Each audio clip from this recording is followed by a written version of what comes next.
according to a draft executive order seen by the Wall Street Journal, which they say could be signed this week. Here's what they say.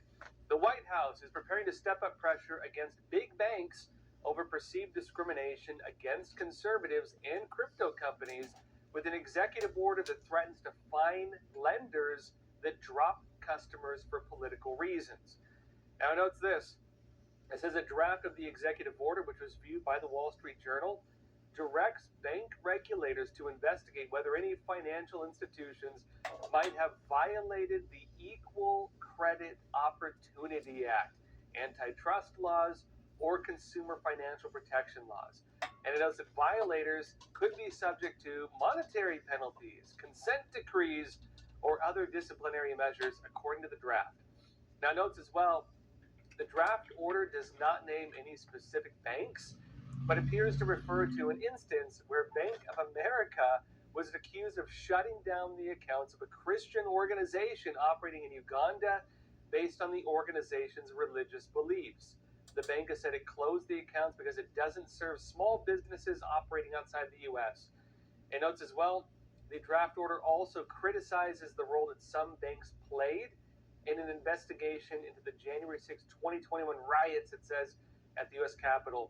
Because as you might remember, the banks were actually tracking people's credit card payments and then reported that to the authorities, and people's credit card purchases were used to determine who was actually there that day. Meaning the banks were basically telling on people using a very blanket method of just who was even making purchases in Washington, D.C. Now, how does this all happen? What's going on with it? What are the laws on it? Well, the America First Policy Institute, they have some details on kind of the problems with the laws. Here's what they say. They know that in 2011, federal regulators began issuing informal guidance encouraging banks to consider reputational risks associated with their current and prospective clients. Remember, this would be Obama administration, right? 2011. Now, note that what are these reputation risks? Reputation risk is the risk arising from negative public opinion. So, if the public has a negative opinion of a certain risk, meaning your political views, your stances, maybe your religious views, again, your values of what you approve of or disapprove of, if it damages the reputation of a company or a bank, they might take that into account. And notice that subjectivity, because it's not really written in stone, it's subjective, right, gives regulators great latitude. That in turn allows regulators bias against certain industries, such as a gun manufacturer or cryptocurrency firms or J6ers, for example. It says to grade those industries as too risky, warning banks against doing business with them. So if a bank says, you know what, you are too much of a risk, they cancel your account. They debank you. And given the fact that you can't really do business without a bank, the banks have the ability to destroy you. And notes this. Neither the Constitution nor any congressional statute grants powers to the regulators to decide which lawful businesses deserve access to banking services. And yet, through vague terms like reputational risk and the implicit threat of audit or enforcement action, regulators have coerced financial institutions into becoming the enforcement arm of an ideological agenda. And that's important also because what they're saying this is all about really is ideology. That there's a certain, let's say, politically correct narrative that is deemed to be what is in terms of public opinion acceptable. And if you deviate from that accepted public opinion, you can be deemed a reputational risk. And we've seen how that works. We've seen, for example, many conservative organizations getting their bank accounts canceled for political opinion or political speech. We've seen many instances where people's religious beliefs, if they disapprove of some kind of social trend, they do risk losing their banking accounts. This has happened many times. Trump himself was targeted by this, alongside some of the legal attacks with them leading up to the 2024 elections. And I think because of that, he's taken it pretty seriously. So what they're saying here, basically, the problem of debanking is not just a banking issue. It's a regulatory issue. The system itself has given banks the ability of using their own kind of viewpoints to determine what represents a risk. And unfortunately, risk is no longer just financial risk, risk is reputational risk. And what constitutes a risk to reputation? Well, whatever is considered controversial or acceptable socially. Who determines that? Well, mostly political narratives and whatever the media is saying. Now, look, the issue of debanking, it's not even just being raised by Trump right now. This is a broader campaign being rolled out. Congress is discussing the issue. In particular, the Senate Banking Committee Chairman, Tim Scott, a Republican from South Carolina, he also spoke with Fox News Digital about this. Watch. This is a financial swamp in D.C. and beyond that decides who gets an account, who gets a loan, who has access. These are folks who have not been elected by the citizens of our country. These are the bureaucrats who are using their power to weaponize it against consistently Republicans, consistently against conservatives, and consistently against growth industries of our country like the crypto industry because they just don't like them. I'm not sure. Now, Senator Tim Scott brings up an interesting point that parts of this problem is that to some degree it's in the hands of regulators, the financial swamp, as he refers to it. And here's more context on that from Fox Business. They say this: banking regulators operate under an alphabet soup of federal agencies. And sources on Wall Street told Fox News that when a regulator speaks, whether couched as a rule, guidance, or even a simple conversation, banks have little choice but to listen, suggesting they're being puppeteered to do things that the government can't legally do. And so rather than do it illegally, they go through private institutions to do it for them. It says the high level of power that regulators hold was first crafted under Operation Choke Point by former President Barack Obama's Department of Justice. A key component of the operation allowed regulators to flag bank accounts that posed a reputational risk to banking institutions. It said, additionally, language in the Office of the Comptroller of the Currency Handbook alluded to treating negative public opinion as heavily as a serious financial risk. And who dictates public opinion? Well, the media and political narrative. Now, like in other news, though, President Donald Trump also wants harsher punishments for underage criminals. And this also comes after a former DOJ employee was severely beaten in Washington, D.C. We're talking more about this after a quick break. A DOJ employee was recently severely beaten in Washington, D.C. And he allegedly stepped in to protect a woman who was being carjacked by a group of people. And President Donald Trump is now talking about taking action to bring law and order back to Washington, D.C. This is what Trump said during a briefing on Wednesday. Watch. By the way, I have to say that somebody from DOJ was very badly hurt last night. You saw that. A young man who was beat up by a bunch of thugs in D.C. And either they're going to straighten their act out in terms of government and in terms of protection, or we're going to have to federalize and run it the way it's supposed to be run. And it doesn't end there. Trump is talking about a new vision for Washington. This is a post he made on Truth Social. Trump said crime in Washington, D.C. is totally out of control. He said local youths and gang members, some only 14, 15, and 16 years old, are randomly attacking, mugging, maiming, and shooting innocent citizens at the same time knowing that they will be almost immediately released. They're not afraid of law enforcement because they know nothing ever happens to them. But he said it's going to happen now, meaning they're going to face justice. He says the law in D.C. must be changed to prosecute these minors, quote unquote, as adults and lock them up for a long time, starting at age 14, which is a big deal. Trump is suggesting 14-year-old criminals will be treated as adults, at least in Washington, D.C., if he moves forward with it. But he says the most recent victim was beaten mercilessly by local thugs. Washington, D.C. must be safe, clean, and beautiful for all Americans, and importantly, for the world to see. If D.C. doesn't get its act together and quickly, we will have no choice but to take federal control of the city and run this city, Washington, D.C., as it should be run, and put criminals on notice that they're not going to get away with it anymore. Perhaps it should have been done a long time ago. then this incredible young man and so many others would not have had to go through the horrors of violent crime. If this continues, I'm going to exert my powers to federalize this city. Make America great again. That's what he says. Which is a big deal. So with Washington, D.C., it's always been kind of a middle.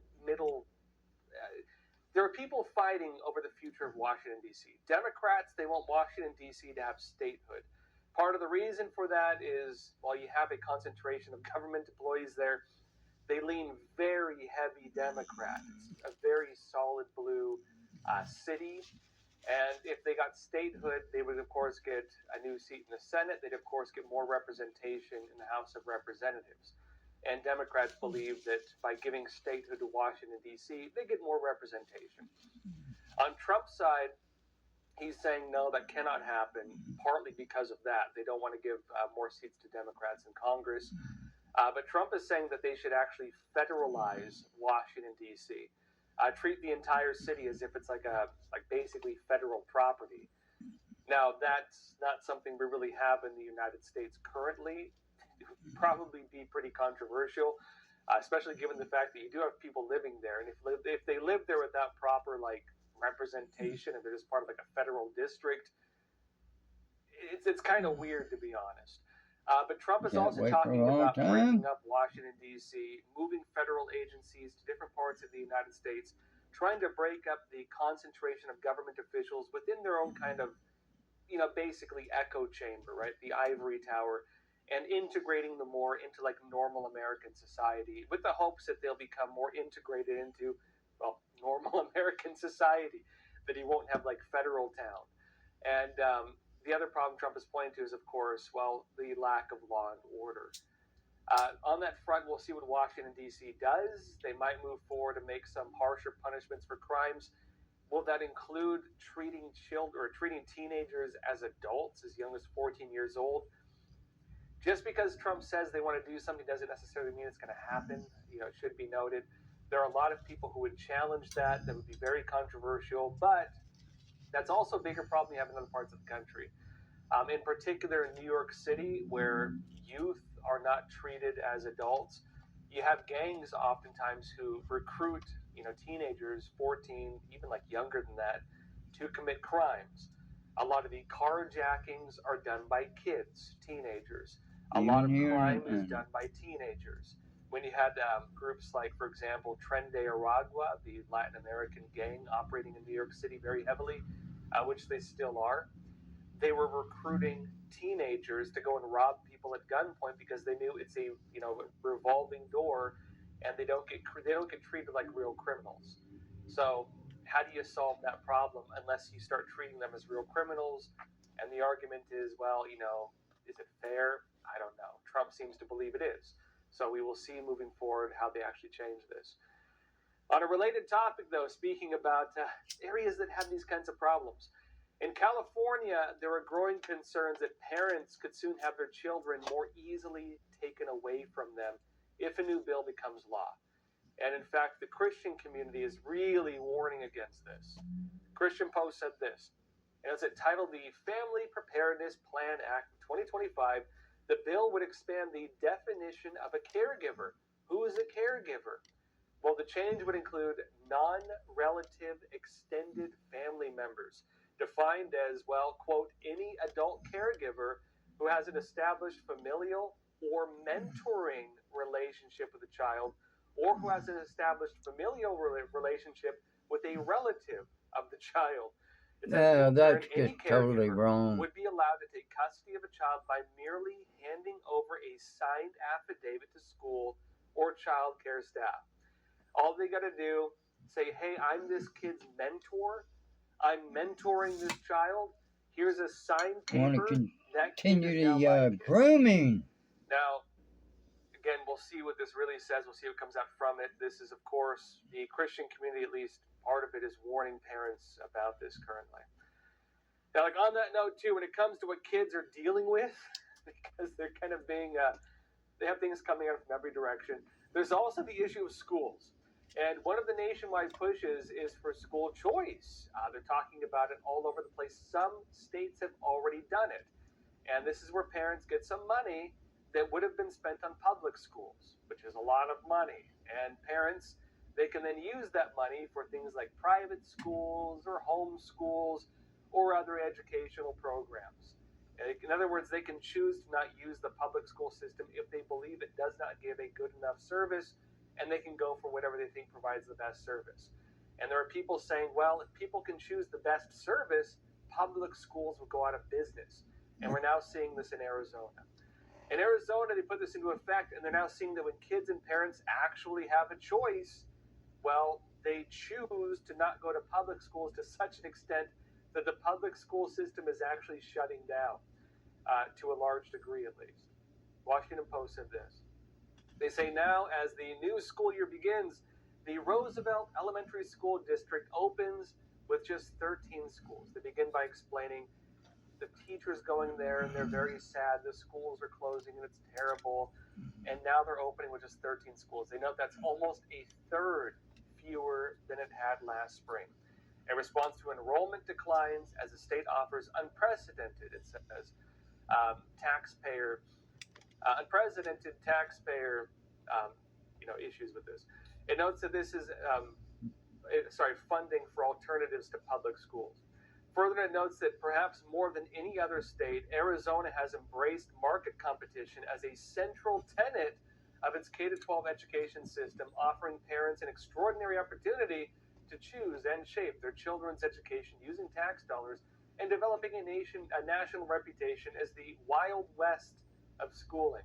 How dare they have choice? What wild, lawless land this is.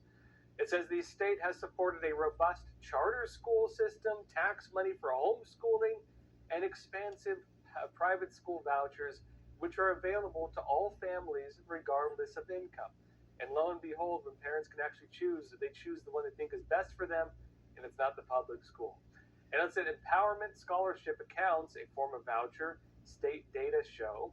A second voucher program awarded nearly 62,000 tax-supported private school scholarships in 2024, though some students received more than one. More than 232,000 students attend charter schools. And it notes that together, these programs help explain why just 75% of Arizona school children attended public schools in 2021, the most recent year in which data is available. That's one of the lowest rates in the country. And I would argue a lot has changed since 2021, so I'd imagine that a lot fewer are attending this year. Now, what does this tell us? Well, how does the free market actually work? How is it that market competition is causing some schools to close? The kids are going somewhere. They're not just dropping out. So the question is, where are they going? Where is all the money going? Where are the kids going? Well, the simple answer is this: not to public schools. How does the free market actually work? Well, if you want to compete in the free market and you're not living in a dictatorship or a system where everybody's compelled to buy from you, right? You don't have a monopoly. What happens? When it's an equal playing field and people can choose, they go for the place that offers the best service, the best price, and of course, the best quality. And if they're choosing to not go somewhere to the extent that it goes out of business, it means that their service, their price, and their quality could not compete. Ironically, this is the argument used to defend, against school choice.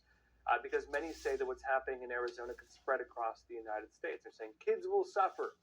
The issue is that kids are not suffering. Kids are going to charter schools and private schools are actually becoming more common, as are charter schools and homeschool. Meaning, of course, that parents are choosing better options for their children, and the better options happen to not be the public school system. The question is, who is it really not nice to? Well, it's not nice to the public school system. The other argument here, of course, is, well, do illegal immigrant children get the money? Do you have to be an American citizen to get the money? That's a big question, because there are a lot of illegal immigrant children who are able to go to the public school system. And if, of course, they're unable to get that money, then they're stuck in what is deemed a less quality system. The other option with all of this is you allow the public schools to have more latitude in terms of how they educate kids.